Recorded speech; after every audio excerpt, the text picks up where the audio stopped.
मैं जानता हूं आज आप में से बहुत सारे लोगों को अपने पोर्टफोलियो में लॉस दिखाई दे रहा होगा।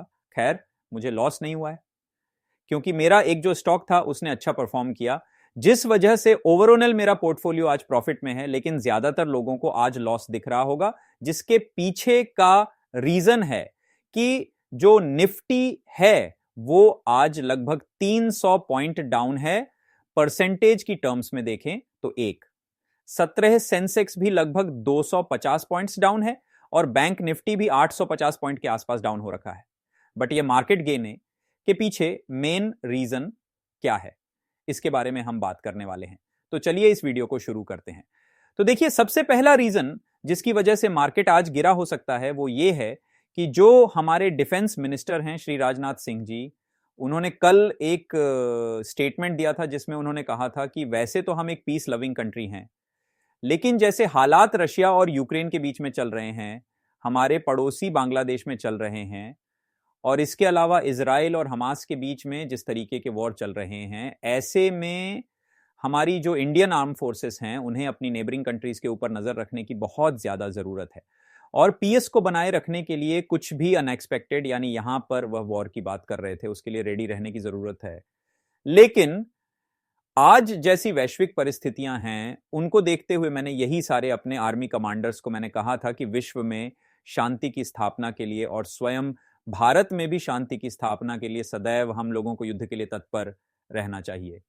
अब देखिए, ये जो बात उन्होंने कही थी, वैसे तो ये डिफेंस फोर्सेस को समझाने के लिए कहा गया था, लेकिन देखिए ये जो स्टेटमेंट है ये एक बहुत बड़ा स्टेटमेंट है जिसमें देश के डिफेंस मिनिस्टर अगर कह रहे हैं कि आपको वॉर के लिए रेडी रहने की जरूरत है, तो इससे डर आना स्वाभाविक सी बात है और शायद इस डर की वजह से आज मार्केट गिरा है।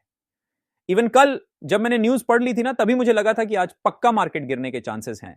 दूसरे एक छोटे से रीजन के बारे में बात करूं तो देखिए, आपको रिसेंटली पता चला होगा कि सेबी की जो चेयरपर्सन है माधवीपुरी जी, उनके अगेंस्ट सेबी के 200 से ज्यादा ऑफिशियल्स ने धरना प्रदर्शन किया था और उनकी डिमांड है कि सेबी की चेयरपर्सन माधवीपुरी जी को रिजाइन करना चाहिए। अब देखिए, वैसे तो ये कोई बहुत बड़ी न्यूज नहीं है जिससे मार्केट को फर्क पड़े, लेकिन यहां पर बात चल रही है सेबी की, और सेबी पूरे मार्केट को रेगुलेट करता है, और उसकी चेयरपर्सन के अगेंस्ट अगर उसके ऑफिशियल हो जाएं तो इससे भी इंडियन स्टॉक मार्केट के बारे में एक नेगेटिव इंप्रेशन बाहर जाता है, और ऐसे में एफआईआई का जो कॉन्फिडेंस होगा ना मार्केट में, वो कम होने के चांसेस होते हैं। तो ये भी मेरे अकॉर्डिंग एक नेगेटिव न्यूज है जो आपको पता होनी चाहिए। अब ये मैंने आपको बेसिक खबरें तो बता दी है जो इंडिया की थी। अब बात करते हैं कुछ ग्लोबल रीजंस की जिनकी वजह से पूरे वर्ल्ड का जो स्टॉक मार्केट है उसके ऊपर संकट मंडरा रहा है। तो इसमें जो सबसे पहला रीजन है वो है यूएस का जॉब डाटा। देखिए, जुलाई का जो जॉब डाटा अगस्त के महीने में आया था, उसमें हमें यह पता चला था कि यूएस में जो जॉब ओपनिंग है वो पिछले 32 साल के सबसे लो लेवल पर आ चुकी है। अब देखिए, जुलाई में जो हुआ, अगस्त में उसकी रिपोर्ट आई, उसका इंपैक्ट सितंबर में क्यों पड़ेगा? तो उसका इंपैक्ट सितंबर में बिल्कुल नहीं पड़ रहा है। बात यह है कि अगस्त का जो यूएस जॉब डेटा है उसकी जो रिपोर्ट है वो सितंबर में आज फ्राइडे के दिन आने वाली है। अब यूएस में तो अभी फ्राइडे की सुबह ही हुई है, और आज जब यूएस का जॉब डाटा आएगा, अगर वो और कम निकल कर आता है तो ये मार्केट के लिए बहुत ज्यादा नेगेटिव होगा, और ऐसे में तो हो सकता है कि मंडे के दिन भी मार्केट क्रैश करे या मंडे के दिन भी मार्केट गिरे। और क्योंकि बहुत सारे जो इन्वेस्टर्स हैं वह इस वॉलेट के बीच में मार्केट में नहीं रहना चाहते हैं, ये एक बहुत बड़ी वजह है जिस वजह से उन्होंने हो सकता है कि आज सेल ऑफ किया है और इस वजह से भी मार्केट गिरा है। नेक्स्ट आपको एक और चीज बता देता हूं जो आपको इस महीने और काम आएगी, और वो ये है कि इस मंथ 17 और 18 सितंबर के बीच में यूएस फेड की मीटिंग है। आपने हो सकता है कि और जैसे ही वो गुड आफ्टरनून कहते हैं उसके बाद मार्केट या तो बहुत तेजी से बढ़ने लगता है या फिर बहुत तेजी से गिरने लगता है। ये जो व्यक्ति हैं वो है जेरेमी पोवल, जो कि चेयर पर्सन है फेडरल रिजर्व बोर्ड के, और वो जो अनाउंसमेंट उस दिन करने वाले होते हैं वो होता है इंटरेस्ट रेट से रिलेटेड, क्योंकि अगर यूएस में इंटरेस्ट रेट बढ़ते या घटते हैं तो इसका जो इंपैक्ट होता है वो यूएस डॉलर्स के ऊपर होता है, और यूएस डॉलर पूरे वर्ल्ड में यूज होने वाली सबसे बड़ी करेंसी है, जिसकी वजह से पूरे वर्ल्ड के जो स्टॉक मार्केट होते हैं उनके ऊपर इंपैक्ट पड़ता है। तो इस मंथ 17 और 18 सितंबर के बीच में फिर से वो मीटिंग है, और इस बार माना यह जा रहा है कि यूएस जो फेड है वो इंटरेस्ट रेट को घटा सकती है। अब इंटरेस्ट रेट का घटना वैसे तो एक बहुत ही पॉजिटिव न्यूज होती है, क्योंकि अगर इंटरेस्ट रेट घट तो ऐसे में क्या होगा, ऐसे में जो पैसा होगा वो स्टॉक मार्केट में ही आएगा, लोग ज्यादा इंटरेस्ट के लिए स्टॉक मार्केट में इन्वेस्ट करेंगे। बट प्रॉब्लम यह है कि अगर थोड़ा बहुत इंटरेस्ट रेट कट किया जाएगा, जैसे कि 25 बेसिस पॉइंट का, तो इससे लगता नहीं है कि मार्केट को कोई खास खुशी होगी और मार्केट में कुछ अच्छा होगा, क्योंकि मार्केट की एक्सपेक्टेशन बड़ी है। और जिस हिसाब से यूएस का जॉब डाटा निकल कर आया है, 15 से 17 अक्टूबर के बीच में इंडियन स्टॉक मार्केट का आज तक का सबसे बड़ा आईपीओ आने जा रहा है। पैसेंजर व्हीकल सेल किए हैं इंडिया और एक्सपोर्ट मिलाकर दिसंबर 2023 के अकॉर्डिंग इनके पास 363 डीलर्स हैं। सेल्स और डिस्ट्रीब्यूशन के लिए, जो कि इनके कार्स के सभी मॉडल्स का मैन्युफैक्चर करता है, और यहीं से ये company Africa, middle east, Bangladesh, Nepal, Bhutan और श्रीलंका में अपने प्रोडक्ट सेल करती है। अब एक बार इसके आईपीओ की डिटेल्स को समझ लेते हैं, उसके बाद जितनी भी ऑटोमोबाइल कंपनीज लिस्टेड हैं मैं उनके साथ कंपेयर करके आपको इसके फाइनेंशियल्स बताऊंगा। तो ये आईपीओ 15 से 17 अक्टूबर के बीच में ओपन होने जा रहा है। इसका जो प्राइस बैंड है वो RS1 65 से RS1 60 के बीच में रखा गया है। मतलब आपको जो एक शेयर है वो लगभग 1960 का मिलेगा, और इसके एक लॉट में आपको 7 शेयर्स देखने को मिलेंगे, जिससे आपको यहां पर एक लॉट RS1 720 का मिलेगा, और रिटेल कैटेगरी में आप मैक्सिमम 14 लॉट्स के लिए अप्लाई कर पाएंगे, जिसमें आपका जो टोटल इन्वेस्टमेंट होगा वो RS1 1,92,000 का होगा। यह कंपनी NSE और BSE दोनों ही एक्सचेंज में लिस्ट होने जा रही है, और यहां पर एम्प्लॉयज के लिए 186 RS का डिस्काउंट है। मतलब मोटा मोटा आप समझ सकते हैं कि पर का जो डिस्काउंट है वो एम्प्लॉयज को दिया जा रहा है। इस आईपीओ का इशू साइज मैं आपको पहले ही बता चुका हूं, 870 करोड़ का है, और ये जो पूरा आईपीओ है ये ऑफर फॉर सेल है, यानी इस पैसे का यूज कंपनी अपने बिजनेस को बढ़ाने के लिए नहीं करेगी, बल्कि ये जो पैसा है ये इनके एजिस्टिफाई भी शेयर होल्डर कोटा नहीं है, और बाकी रिजर्वेशन सेम है, जिसमें 50 परकू आईबी के लिए है, 35 रिटेल इन्वेस्टर्स के लिए है और 15 HNI के लिए रखा गया है।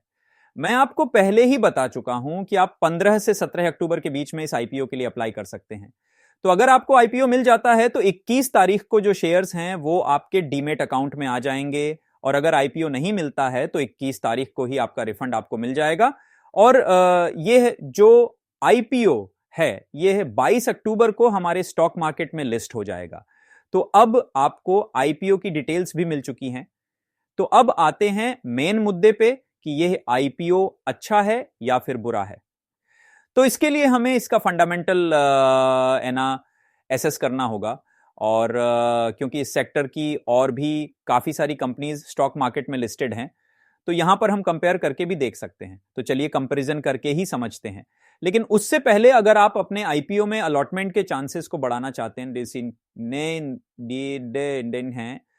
तो इसके लिए आपको सिर्फ अपने डीमेट अकाउंट से अप्लाई नहीं करना है, बल्कि आपके जितने भी फैमिली मेंबर्स हैं आपको उन सभी के डीमेट अकाउंट से अप्लाई करना है।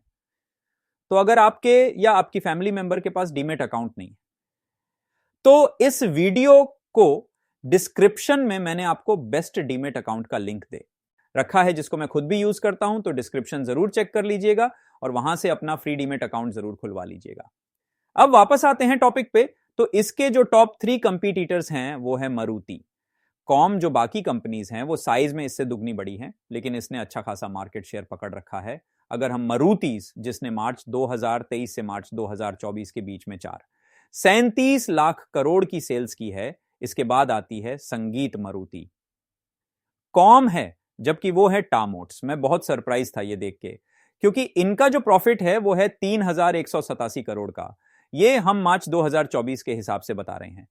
इसके बाद सेकंड नंबर पे जो सबसे ज्यादा प्रॉफिट है वो है लेना, कि वो कंपनी बड़ी है, ज्यादा सेल्स कर रही है। तो ये कंपनी बेकार है, क्योंकि अगर कंपनी बड़ी है तो उसके पास ग्रोथ की अपॉर्चुनिटी भी कम होती है, जबकि अगर कोई कंपनी छोटी है तो उसके पास ग्रोथ की बहुत ज्यादा अपॉर्चुनिटी होती है। और यहां पर जो सबसे बड़ी कंपनी है उसकी मार्केट कैप तो 4 लाख करोड़ की है, तो इसके पास ग्रोथ की काफी अपॉर्चुनिटी है, बट ये चीज इनकी सेल्स ग्रोथ में दिखना चाहिए। तो सबसे ज्यादा जो सेल्स इन चारों कंपनी में ग्रो हुई है वो हुई है टामोट्स की, जो कि 26 पर के रेट से लास्ट ईयर में ग्रो हुई थी। मतलब 2023 से 2024 के बीच में। इसके बाद मारुति। कॉम ऊपर कुछ खास कर्ज नहीं है तो आप इन्हें ऑलमोस्ट डेट फ्री कंसीडर कर सकते हैं, जबकि टाटा मोटर्स और एमएनएम के ऊपर अपनी इक्विटी से भी ज्यादा डेट है और इनका जो डेट टू इक्विटी रेशियो है वो टाटा मोटर्स का है 1.26 और एमएनएम का है 1.64। तो ये सारे फाइनेंशियल्स को देखने के बाद हमें ये चीज समझ आ रही है कि कंपनी अभी साइज में छोटी है, कंपनी के पास ग्रोथ की अपॉर्चुनिटीज हैं, लेकिन सेल्स ग्रोथ बाकी कंपीटिटर के। तो अगर आप चाहते हो कि आपको इसमें अलॉटमेंट हो जाए तो इसके लिए आपके पास सिर्फ एक शेयर एनटीपीसी का होना चाहिए। तो आप चाहें तो पहले से खरीद के रख सकते हैं। मेरे एक कजन है, उन्होंने आईपीओ में अप्लाई करने के लिए 8 डीमेट अकाउंट खोल रखे हैं। मतलब कैसा भी आईपीओ आ जाए, चाहे छोटा हो या बड़ा हो, वो अगर ओवर सब्सक्राइब होता है तो वो अपने सारे डीमेट अकाउंट से 2-3 लॉट अप्लाई कर देते हैं। ऐसे टोटल 1820 लॉट वो अप्लाई करते हैं और उसके बाद 1-2 लॉट तो उन्हें मिल ही जाते हैं। और इस तरीके से पूरा इस साल में उन्होंने तक RS लाख से ज्यादा कमा लिए हैं। और तो और उन्हें बजाज हाउसिंग फाइनेंस का भी आईपीओ मिल गया था और वो भी 3 लॉट मिले थे, जिससे उन्हें लगभग RS 50 लाख का फायदा हुआ। तो अगर आप चाहें तो आप भी ये सेम तरीका फॉलो करके अपने लिए एक एक्स्ट्रा इनकम जनरेट कर सकते हैं। खैर, आपको बता दूं कि आपको सोच समझकर ही आईपीओ में अप्लाई करना चाहिए, लेकिन इसके लिए आपको पता तो होना चाहिए कि इस साल कौन कौन से और बड़े आईपीओ आने वाले हैं। क्योंकि अगर आपको पता होगा तो आप अपनी तैयारी पहले से करके रखेंगे, जिससे आपको आईपीओ अलॉट होने के जो चांसेस हैं वो बढ़ सकते हैं। तो इसमें जो हमारा सबसे पहला आईपीओ इस साल आने वाला है वो है एनटीपीसी ग्रीन एनर्जी। एनटीपीसी यानी नेशनल थर्मल पावर कॉर्पोरेशन का जो स्टॉक है वो ऑन रेडी मार्केट में लिस्टेड है।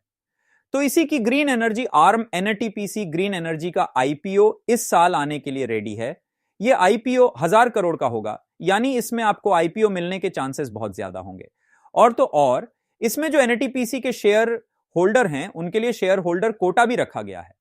तो अगर आप चाहते हो कि आपको इसमें अलॉटमेंट हो जाए तो इसके लिए आपके पास सिर्फ एक शेयर एनटीपीसी का होना चाहिए। तो आप चाहें तो पहले से खरीद के रख सकते हैं। अब इस आईपीओ में जो 1000 करोड़ मार्केट से रेज किए जाएंगे, यह पूरा का पूरा फ्रेश इशू होगा, यानी यह कोई ऑफर फॉर सेल नहीं है, बट इसमें से 7500 करोड़ का यूज जो एनटीपीसी की सब्सिडीज हैं उनका लोन चुकाने के लिए किया जाएगा और बचे हुए करोड़ का यूज जनरल कॉर्पोरेट पर्पस के लिए किया जाएगा। वैसे अगर आपको नहीं पता तो बता दूं कि एनटीपीसी एक गवर्नमेंट कंपनी है और गवर्नमेंट के जो रिन्यूएबल एनर्जी टारगेट्स हैं और जिस हिसाब से गवर्नमेंट कंपनीज पिछले कुछ सालों में परफॉर्म कर रही है, तो यह आईपीओ एक काफी ज्यादा सक्सेसफुल आईपीओ हो सकता है। इस कंपनी के अभी 3071 मेगावाट से ज्यादा के सोलर प्रोजेक्ट्स और 100 मेगावाट से ज्यादा के विंड प्रोजेक्ट्स ऑपरेशनल हैं और इस कंपनी का टारगेट है 2032 तक 60 गवा की रिन्यूएबल एनर्जी कैपेसिटी को अचीव करना। अब सबसे बड़ा सवाल है कि यह आईपीओ आने कब वाला है। तो देखिए, इसकी डेट्स अभी अनाउंस नहीं हुई है, लेकिन कंपनी की मैनेजमेंट ने कहा है कि वो इस साल के एंड से पहले अपना जो आईपीओ है वो मार्केट में लेकर आ जाएंगी। तो आप नवंबर दिसंबर के आसपास इसको एक्सपेक्ट कर सकते हैं। अब नेक्स्ट आईपीओ के बारे में बताने से पहले आपको पता है कि आजकल आईपीओ इतने ज्यादा ओवर सब्सक्राइब हो रहे हैं कि उसमें अलॉटमेंट होने के चांसेस बहुत कम होते हैं। तो अगर आप अपने डीमेट अकाउंट से 4 लॉट के लिए अप्लाई कर रहे हैं तो यहां पर आपकी जो एप्लीकेशन होगी ना, उसको सिर्फ एक एप्लीकेशन माना जाएगा और ऐसे में आपको अलॉट होने के चांसेस बहुत कम होंगे। जबकि इसकी जगह पर अगर मान लीजिए आप 4 अलग अलग डीमेट अकाउंट से अप्लाई करेंगे, यानी एक आपने अपने नाम से कर लिया, एक अपनी वाइफ के नाम से कर लिया, 2 अपने पेरेंट्स के नाम से कर लिए, तो यहां पर भी आपने 4 ही लॉट को अप्लाई किया है, लेकिन आपने 4 अलग अलग लोगों के नाम से अप्लाई किया है। तो यहां पर आपकी जो एप्लीकेशंस होंगी वो 4 हो जाएंगी और ऐसे में आपको अलॉट होने के जो चांसेस होंगे वो बढ़ जाएंगे। इसीलिए अगर आप चाहते हो कि आपको आईपीओ में अलॉटमेंट हो तो आप अपनी फैमिली मेंबर्स के भी डीमेट अकाउंट खुलवा सकते हैं और फ्री डीमेट अकाउंट खुलवाने का लिंक मैंने आपको डिस्क्रिप्शन पे दे रखा है। मैं भी इसी कंपनी का डीमेट अकाउंट यूज करता हूं, तो डिस्क्रिप्शन से अपना फ्री डीमेट अकाउंट जरूर खुलवा लीजिएगा। तो अब जो नेक्स्ट आईपीओ आने वाला है ये भी बड़ा इंटरेस्टिंग है और ये है ओजीसी ग्रीन एनर्जी। ओजीसी का नाम आपने सुन ही रखा होगा, ये भी स्टॉक मार्केट में लिस्टेड है और ये इंडिया की largest crude oil and natural gas company है। और एनटीपीसी की तरह ही ये गवर्नमेंट ऑन महारत्न एंटरप्राइज है। तो ओजीसी ने अपनी सब्सिडरी ओएनजीसी ग्रीन एनर्जी को इसी साल 27 फरवरी को एस्टेब्लिश किया था। फिर मार्च में ओएनजीसी ने अपनी सब्सिडरी में 990 मिलियन का इक्विटी इन्वेस्टमेंट किया। इसके साथ ही ओएनजीसी अपनी सब्सिडरी में आरएस बिलियन और इन्वेस्ट करने की सोच रहे हैं। हालांकि यह इन्वेस्टमेंट प्लान अभी अप्रूव नहीं हुआ है, तो यह आईपीओ भी इस साल आ सकता है। कंफर्म नहीं है, लेकिन बहुत ज्यादा चांस। के इस वीडियो में हम बात करने वाले हैं Bajaj housing finance limited, Bajaj housing finance LTD डाकैन के आईपीओ के बारे में। आपको लग रहा होगा कि हाल के दिनों में इतने आईपीओ क्यों आ रहे हैं। दरअसल कई सारे आईपीओज आ रहे हैं और मैं चाहता हूं कि जो लोग इन आईपीओज के बारे में जानना चाहते हैं उन्हें सभी जरूरी जानकारी मिले, क्योंकि अगर आप देखेंगे तो आईपीओज के दस्तावेज काफी लंबे होते हैं, लगभग 500-600 पेज के, और हर रिटेल इन्वेस्टर के पास इतना समय नहीं होता कि वो सब पढ़ सके। इसलिए मैं आपकी सुविधा के लिए ये सब 15 मिनट के वीडियो में समझाने की कोशिश करता हूं। अगर किसी जगह पर मुझसे कोई गलती हो जाए तो कृपया डिस्क्रिप्शन और पिन किए गए कमेंट को चेक कर लें, जहां मैं जरूरी अपडेट्स डाल दूंगा। आज के वीडियो में हम बजाज हाउसिंग फाइनेंस के बारे में बात करेंगे। हम जानेंगे कि यह कंपनी क्या करती है, इसका बिजनेस मॉडल क्या है, इंडस्ट्री एनालिसिस, रिस्क और फाइनेंशियल्स के बारे में भी चर्चा करेंगे।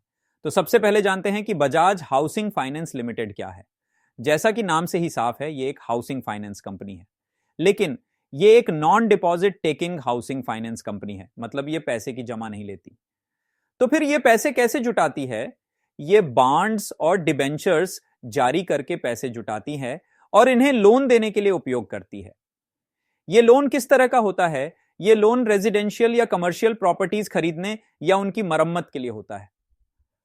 बजाज हाउसिंग फाइनेंस लिमिटेड 4 मुख्य क्षेत्रों में लोन देती है। होम लोन, यह लोन घर खरीदने या बनाने के लिए होता है, यह सबसे आम तरह का लोन है। प्रॉपर्टी के खिलाफ लोन, अगर आपके पास कोई प्रॉपर्टी है और आपको फंड्स चाहिए तो आप अपनी प्रॉपर्टी को गिरवी रखकर लोन ले सकते हैं। लीज रेंटल डिस्काउंटिंग, अगर आपके पास भविष्य में आने वाली लीज या रेंट की इनकम है तो आप उसके खिलाफ लोन ले सकते हैं। डेवलपर फाइनेंसिंग, बिल्डर्स या डेवलपर्स को भी अपने प्रोजेक्ट्स के लिए फाइनेंस की जरूरत होती है और इस कंपनी द्वारा उन्हें लोन दिया जाता है।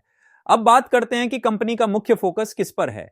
अगर आप इनके 2024 के प्रोडक्ट सेगमेंट को देखें तो इनका लगभग 58% बिजनेस होम लोन से आता है। इसका मतलब साफ है कि इनका सबसे बड़ा फोकस होम लोन पर है। इसके अलावा 19% हिस्सा लीज रेंटल डिस्काउंटिंग से आता है। प्रॉपर्टी लोन और डेवलपर फाइनेंसिंग में परसेंट और डेंटिंग 5% का योगदान है। अब जानते हैं कि यह कंपनी कितनी बड़ी है। Bajaj housing finance limited Bharat की दूसरी सबसे बड़ी हाउसिंग फाइनेंस कंपनी है। इस कंपनी का कुल AUM, एसेट्स अंडर मैनेजमेंट, लगभग 97 करोड़ रुपए है। प्रॉफिट के मामले में भी यह दूसरी सबसे बड़ी हाउसिंग फाइनेंस कंपनी है। इनकी क्रेडिट रेटिंग भी बहुत अच्छी है और NPA, नॉन परफॉर्मिंग एसेट्स का प्रतिशत भी काफी कम है। अब बात करते हैं कि इंडस्ट्री का हाल कैसा है। हाउसिंग फाइनेंस इंडस्ट्री 2019 से 2023 के बीच लगभग 1% CAGR, compound annual growth rate, से बढ़ी है और 2024 से 2027 के बीच यह 13-15% की दर से बढ़ने की उम्मीद है। भारत में हाउसिंग फाइनेंस की पेनिट्रेशन अभी भी काफी कम है, जिसका मतलब है कि इस सेक्टर में ग्रोथ की बहुत संभावनाएं हैं। अब आते हैं कुछ रिस्क फैक्टर्स पर। चूंकि यह एक फाइनेंस कंपनी है तो इसे सरकार और RBI के कड़े नियमों का पालन करना पड़ता है। अगर इन नियमों में बदलाव होता है तो इसका कंपनी पर प्रभाव पड़ सकता है। इसके अलावा इनकी holding company Bajaj finance limited भी प्रॉपर्टी के खिलाफ लोन देती है, तो कभी कभी इसमें हितों का टकराव भी हो सकता है। फाइनेंशियल्स की बात करें तो कंपनी की नेट इंटरेस्ट इनकम 13 मिलियन से बढ़कर 25 मिलियन हो गई है। हालांकि कुछ चुनौतीपूर्ण क्षेत्र भी हैं, जैसे कि NIM, नेट इंटरेस्ट मार्जिन, और स्प्रेड। इन दोनों में हाल ही में थोड़ी गिरावट आई है, लेकिन फिर भी कंपनी की स्थिति मजबूत है। IPO के पैसे का उपयोग कंपनी अपनी पूंजी को बढ़ाने और ज्यादा लोन देने के लिए करेगी। कुल इश्यू 560 करोड़ रुपए का है, जिसमें से 560 करोड़ रुपए का नया इश्यू है और 3 करोड़ रुपए का ऑफर फॉर सेल है। अगर आप बजाज फाइनेंस या बजाज फिनसर्व के शेयर होल्डर हैं and gemensamt quanti coitensi shedseya eine ane share हो डॉट अरे डीलर कैटेगरी से आवेदन करने का मौका मिलेगा। इसके लिए कट ऑन ऑफ डेट 30 अगस्त थी। अगर आपके पास 30 अगस्त तक इन कंपनियों के शेयर थे तो आप इस कैटेगरी से आवेदन कर सकते हैं। आखिर में यह एक अच्छा मौका है उन लोगों के लिए जो हाउसिंग फाइनेंस सेक्टर में निवेश करना चाहते हैं। उम्मीद है कि आपको यह वीडियो पसंद आया होगा। तो अगर आप चाहते हो कि आपको इसमें अलॉटमेंट हो जाए तो इसके लिए आपके पास सिर्फ एक शेयर एनटीपीसी का होना चाहिए। तो आप चाहें तो पहले से खरीद के रख सकते हैं। मेरे एक कजन है, उन्होंने आईपीओ में अप्लाई करने के लिए 8 डीमेट अकाउंट खोल रखे हैं। मतलब कैसा भी आईपीओ आ जाए, चाहे छोटा हो या बड़ा हो, वो अगर ओवर सब्सक्राइब होता है तो वो अपने सारे डीमेट अकाउंट से 2-3 लॉट अप्लाई कर देते हैं।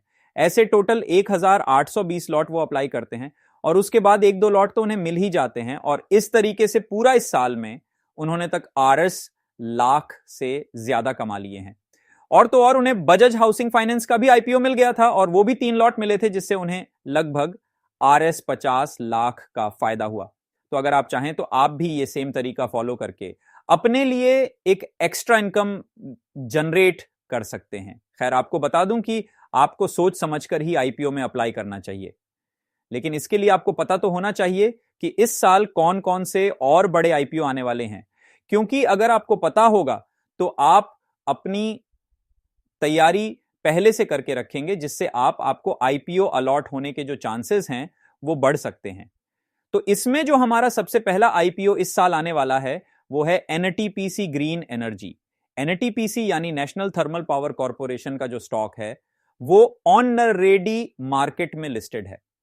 तो इसी की green energy arm NTPC green energy का आईपीओ इस साल आने के लिए रेडी है।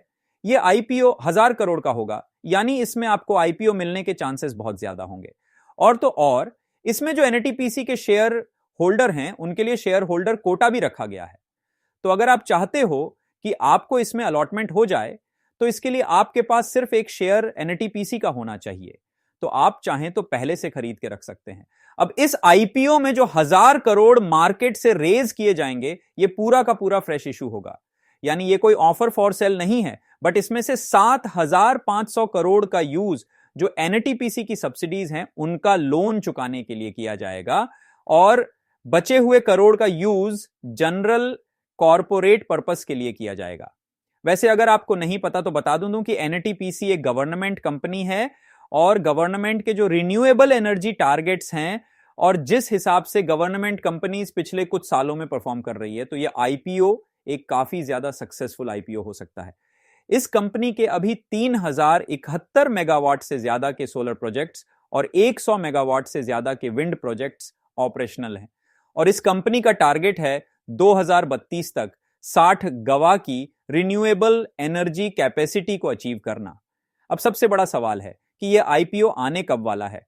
तो देखिए, इसकी डेट्स अभी अनाउंस नहीं हुई है, लेकिन कंपनी की मैनेजमेंट ने कहा है कि वो इस साल के एंड से पहले अपना जो आईपीओ है वो मार्केट में लेकर आ जाएंगी। तो आप नवंबर-दिसंबर के आसपास इसको एक्सपेक्ट कर सकते हैं। अब नेक्स्ट आईपीओ के बारे में बताने से पहले आपको पता है कि आजकल आईपीओ इतने ज्यादा ओवर सब्सक्राइब हो रहे हैं कि उसमें अलॉटमेंट होने के चांसेस बहुत कम होते हैं। तो अगर आप अपने डीमेट अकाउंट से 4 लॉट के लिए अप्लाई कर रहे हैं तो यहां पर आपकी जो एप्लीकेशन होगी ना, उसको सिर्फ एक एप्लीकेशन माना जाएगा और ऐसे में आपको अलॉट होने के चांसेस बहुत कम होंगे। जबकि इसकी जगह पर अगर मान लीजिए आप 4 अलग अलग डीमेट अकाउंट से अप्लाई करेंगे, यानी एक आपने अपने नाम से कर लिया, एक अपनी वाइफ के नाम से कर लिया, 2 अपने पेरेंट्स के नाम से कर लिए, तो यहां पर भी आपने 4 ही लॉट को अप्लाई किया है, लेकिन आपने 4 अलग अलग लोगों के नाम से अप्लाई किया है। तो यहां पर आपकी जो एप्लीकेशंस होंगी वो 4 हो जाएंगी और ऐसे में आपको अलॉट होने के जो चांसेस होंगे वो बढ़ जाएंगे। इसीलिए अगर आप चाहते हो कि आपको आईपीओ में अलॉटमेंट हो तो आप अपनी फैमिली मेंबर्स के भी डीमेट अकाउंट खुलवा सकते हैं और फ्री डीमेट अकाउंट खुलवाने का लिंक मैंने आपको डिस्क्रिप्शन पे दे रखा है।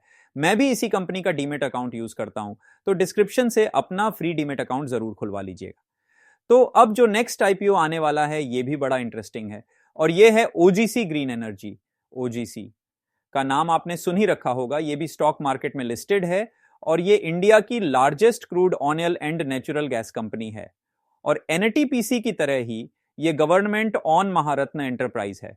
तो ओजीसी ने अपनी सब्सिडरी ओएनजीसी ग्रीन एनर्जी को इसी साल 27 फरवरी को एस्टेब्लिश किया था।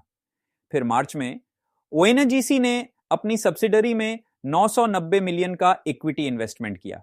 इसके साथ ही ओएनजीसी अपनी सब्सिडरी में आरएस बिलियन और इन्वेस्ट करने की सोच रहे हैं। हालांकि यह इन्वेस्टमेंट प्लान अभी अप्रूव नहीं हुआ है, तो यह आईपीओ भी इस साल आ सकता है। कंफर्म नहीं है, लेकिन बहुत ज्यादा चांसेस हैं और हो सकता है कि इसमें भी हमें शेयर होल्डर कोटा देखने को मिले। और अगर इस कंपनी के टारगेट की बात करें तो 2030 तक ये gigawatt of green energy generate करने का टारगेट रखती है। इसके बाद जो नेक्स्ट आईपीओ है वो है फाइनेंशियल सर्विस सेक्टर से, और ये एनएस की बात करें तो एडीबी एचडीएफसी सीपीडीसीबी संगीत ने संगीत इलेक्ट्रिक मोबिलिटी लिमिटेड, ये आईपीओ भी जल्दी आने के चांसेस हैं।